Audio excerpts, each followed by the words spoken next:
You know, this isn't the life that my grandmother prayed and wished for me. Luckily, she died 4 years ago, and she doesn't have to see how life has changed. When a 46-year-old woman gets to a point in her life where she looks around and she says that life really just isn't fair. The rich get richer, the poor get poorer, and then people like me, we just stagnate. We stay in the middle. It's very difficult for us to prosper, to get beyond our means. You know, just making sure that the lights stay on and the rent gets paid. Um, there's a lot of sleepless nights for a lot of Americans in this world right now. Um, Everything is collapsing around us. You know, the American dream, um, for me, can't be defined anymore. Um, because I am gay and was born this way and did not choose to be this way, I can now be discriminated against and have been discriminated against in my life. Because I'm white, I I don't get afforded to me the benefits that other women my age of another nationality or color may receive. Um, I am trying to become a college graduate. That that dream has been placed on hold and may never be fulfilled. There supposedly the government has no more money for college students to give out.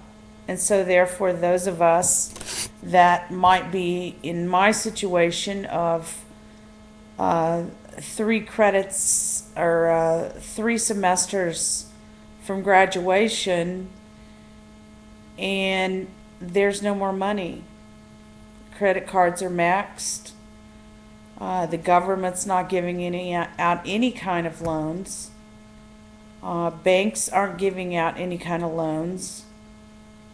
So therefore, I still have no diploma. I will I will still be working minimum wage jobs. Um, I grew up believing what my grandmother said, that we all have a dream, we all have hope, that affordable education would be provided to us. I'm 3 semesters from graduating, and I have a total student loan debt of $250,000.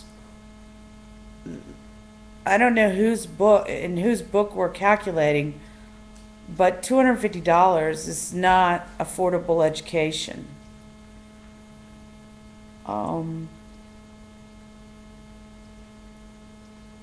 you know, just the way the economy is, and every day more and more companies are falling to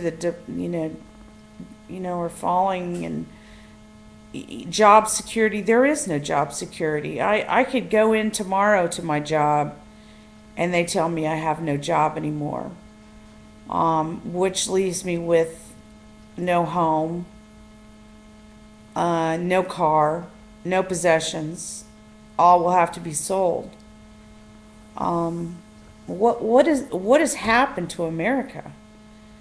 You know, I have always been raised to believe to do unto others and to, you know, as we would do unto ourselves. So I've always treated people fairly and equally. I have lived my life to the best of my ability. I have been a good neighbor. I have been a good citizen. You know, I even, you know, gave to people in need at times when I couldn't afford to do it. And I always believed that in the back of my mind that, you know, that I would receive it back in tenfold. And I didn't do it for that purpose, and I don't do it for that purpose. I do it because I can't stand to see anybody in need. But now the person that has always been there to help others is needing help, and there is no help. It's a time where you find who your real friends are. I think all of us as Americans lay awake at night, or most of us Americans lay awake at night and wonder, is it going to be the electric bill we pay or the gas bill this month? How are we going to make it? How am I going to put food on my table? How am I going to pay my rent and my transportation to and from my job? How am I going to complete an education that I started and now I can't finish? I don't know what the answers are, but I know what my grandmother taught me. And many may look at me and say, oh, you're a lesbian, you're committing sin anyway. But I believe in a God. I believe in a righteous, justice God. I believe in a God that wouldn't make me just to send me to hell. And I believe in a God that is bigger than any of this. And I think as Americans that we all need to remember that. And we need to get on our knees every night and we need to pray. Because my grandmother's solution to this problem would be exactly that. So tonight, say a little prayer for yourself, but also include your neighbors, your friends, and everyone that's in this situation. We're all Americans and we're all in this together, and we're all struggling together. And I know that if we all pull our resources together, just like on 9/11, when we saw a plane full of heroic people putting our Americans, our needs before their own, and realizing that if they didn't do something, that more Americans would die. We are a great nation, and hopefully we will be led by a great president. But we all need to get on our knees and to pray for that president, whether we voted for him, whether we agree with him or not. Because I am a casualty of the economic situation, as many others. So all I'm saying is just say a little prayer tonight when you get on your knees before you go to bed for all of us. Because I know we can all do it. I know we can all overcome this. We're a greater nation than this. But it's going to take a lot of work and a lot of prayer.